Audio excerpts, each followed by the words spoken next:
What is going on, my dudes? Welcome to Work in Progress, the daily video series where I document my studio practice as a full-time gallery artist while showing you how to get here and stay here along the way. We had a good full day in the studio today. I had to make a correction to one of the paintings since today is part 2 of this video. The change that I had to make was the hands. Now, we started with a very AI heavy kind of theme for this body of work, and as things have progressed, as things have matured, as things have begun to ripen, we've decided to dispense with the AI heavy theme. And because of said changes, because of said conceptual changes, I've had to make physical changes to some of the paintings, i.e. the hands. Now, the hands had initially been influenced very much by AI because the reference photo was just like so absolutely obliterated that I had no way of kind of referring to anything. So I made a new set of hands in Photoshop using their new AI function, and I applied them to the painting. And then when we decided, you know what, we're not going to go with so much AI, I had to then basically just use my own hands kind of as a reference. So I just basically did that. I used a little bit of the original reference, and I tried to do a couple of things to sharpen the image as best I could. And then after that, it was just, you know, kind of moving back and forth between the original reference and then my own hands as kind of a reference as well. So today's video, I'm just basically going to show you the second half of the production of this painting as well as the corrections. So I think, well, actually, some of the footage got corrupted, bro. I'm sorry. Some of the footage just got absolutely, I don't know what happens when footage gets corrupted. You give it some money, have it do some kind of shady deals behind the scene, and for some reason the footage does not play. It is corrupted. So I'm gonna see what I can salvage from what I've got, and hopefully it's a good enough picture of what went into the piece. So without any further chit chat, let's get into the video. Hell yeah. So we're layering back up on the painting here, and I'm starting with the dress. And like I mentioned before, a lot of the times I like to start with just like a wash, and then after that I'll go back in and just kind of make things more opaque. Sometimes I'll work like, you know, opaque the whole time, and I'll just kind of layer it on real thick, but it just kind of really depends on the painting, especially like with this one where I was planning to have some of the beneath or some of the underlayers kind of show through in the final product. That was kind of something that I had in mind from the beginning, so that was a reason why, you know, the first layer is kind of this very washy, expressive, loose, kind of gestural area. And now I'm just kind of tightening things up and working this big highlight on the dress, which is just basically like a big old white spot. I did use like a tad bit of like lemon yellow, and that just kind of helps with the brightness. And you know, it has this interesting effect when you add just a very tiny bit of lemon yellow to white, because it really throws off the eye. And that's a little visual trick that I like to use, especially when I'm painting fire or painting highlights and stuff like that. And it's absolutely not anything I came up with. This is something that's an old kind of thing, adding yellow to your light. So here, working the face a little bit more. I feel like, you know, the dress was a big, you know, main character for this painting. So I took a good amount of time on it, and here I'm just working some reflective light on the arms.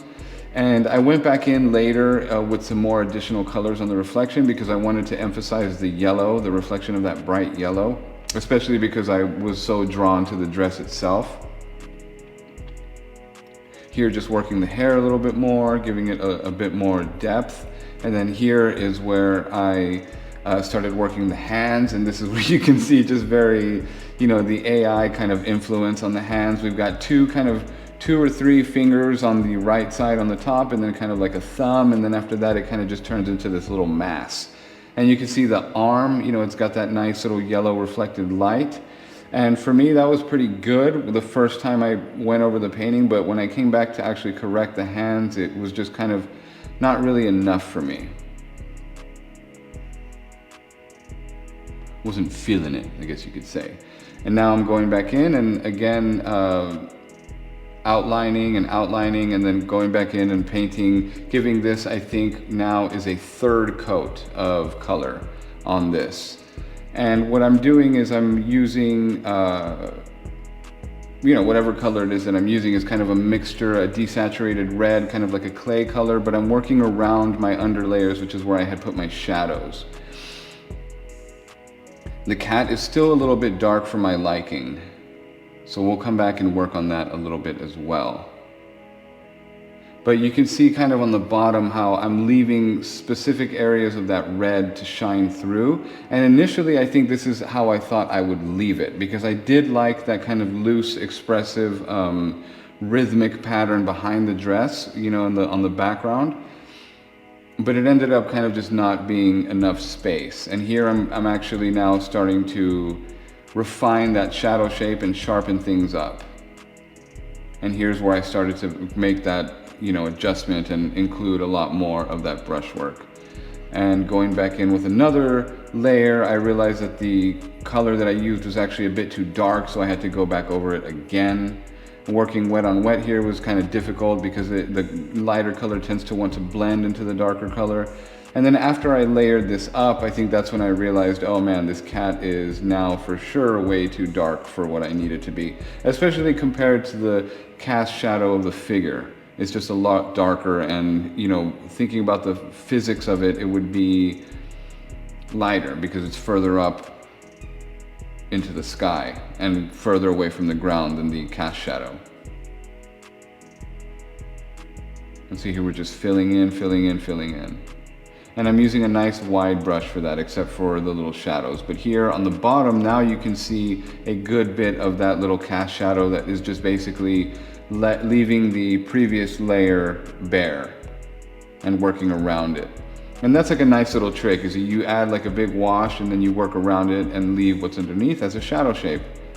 And here now I'm going back in and I'm lightening the cat up quite a bit.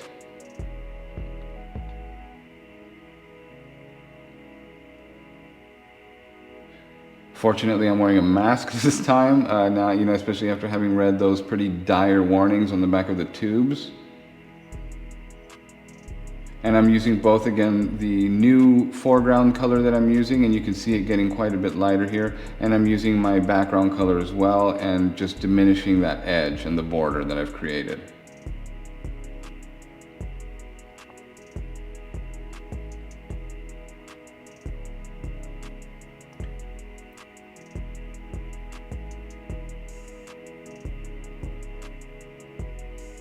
The process for this I've also highlighted in another video, and so I'll try to, if I can, add a little card to that here on this one so that you can refer back to it.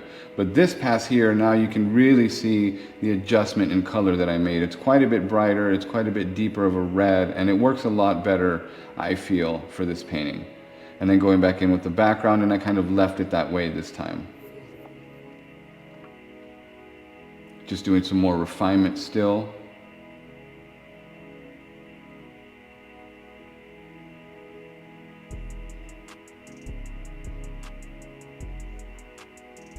And here I'm filling in that other portion that I said I would, you know, I wanted to initially leave bare, but it didn't end up working quite as well. The plane didn't read as good, and it just kind of felt like it wanted something else. So I ended up kind of filling in that whole area. And what I did leave bare was kind of some of the background, the top, the green part. It was more of, you know, kind of like a stylistic choice. But when it's, you know, when it doesn't work and serve the image, that's kind of where I see style or stylistic choices like that have limitations, and you have to really listen to what the painting wants, I think.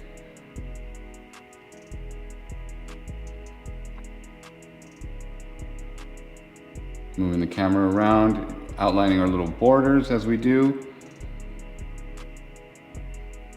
And now working that nice green back up into this area, and I kind of wanted this sort of diagonal kind of composition for it, so I didn't paint the whole thing in, but I left some of it, and it kind of just adds this sort of directional dynamic to it that I really like. Got the old apron on too, so I don't get my stuff dirty.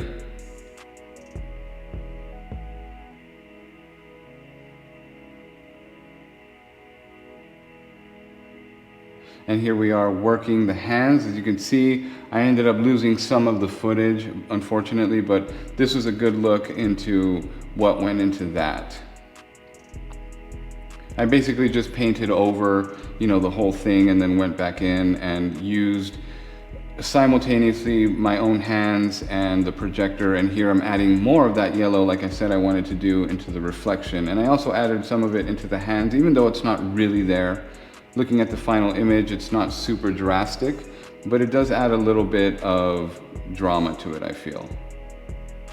Also added some of that yellow at the bottom.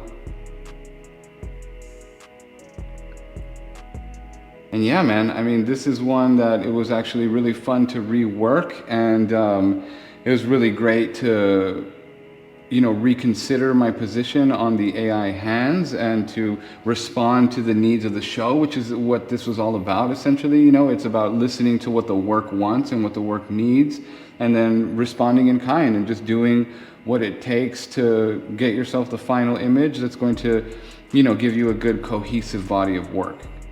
So I hope you enjoyed this video. I hope it was informative. If there's any way that I can make these videos more informative, more engaging, anything like that, please let me know in the comments. I appreciate you guys. I love you. And thank you for your time and attention.